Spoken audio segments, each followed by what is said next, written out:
Alright, so here we are with the new 2020 Duramax.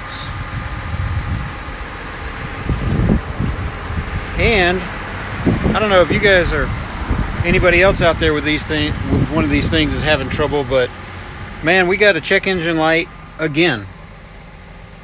So there it is.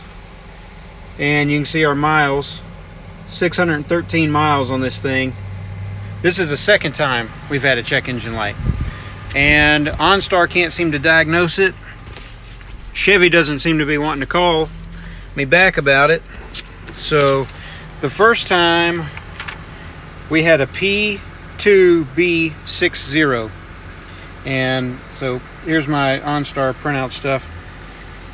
And it says, the engine and transmission system is not performing as expected. An issue has been detected in the engine cooling system, which monitors and controls engine temperature to maintain optimal operating temperatures and avoid overheating conditions. Well, this has come on, well, we bought it 1st of November, so it's winter time here. So it's thinking it's too hot and it's freezing cold.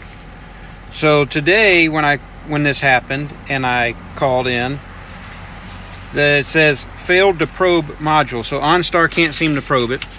I've ratcheted up my complaint to Chevrolet and they don't seem to be interested in calling me back. So I'm a little upset.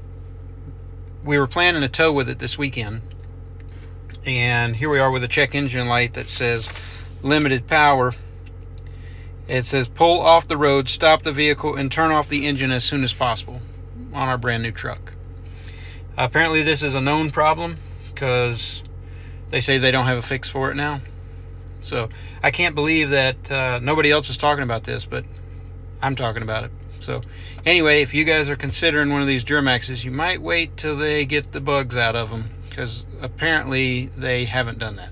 I thought with newer cars and stuff, I would have thought that they would have tested it and verified that it was good, and that's just not the case. I don't know what the deal is, but my little scanner, I've got a little rinky-dink scanner, it won't read the 2020, so I can't reset it or do anything myself with it.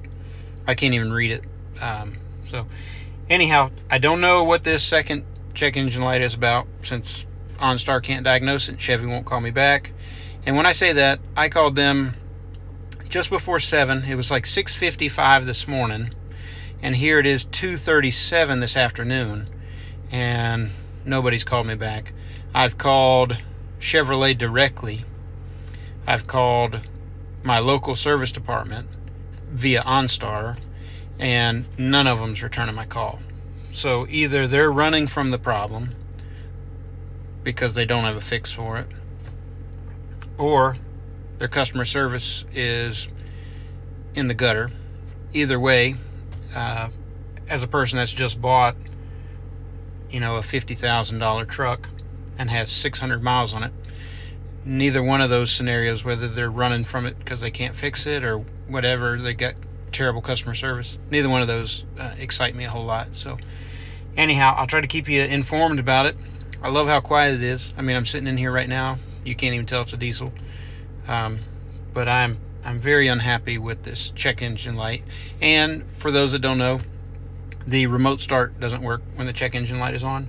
So in the morning when it's 20, I think it was like 29 or something this morning, you can't remote start it.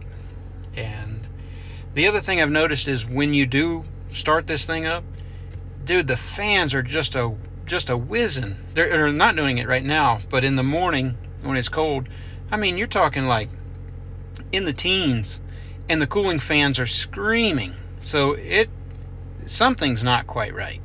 I don't know what that problem is, but yeah, it's sitting outside our house running, trying to warm up, and the fans are just screaming like crazy. So something's not quite right with it. The check engine light has only come on leaving from our home.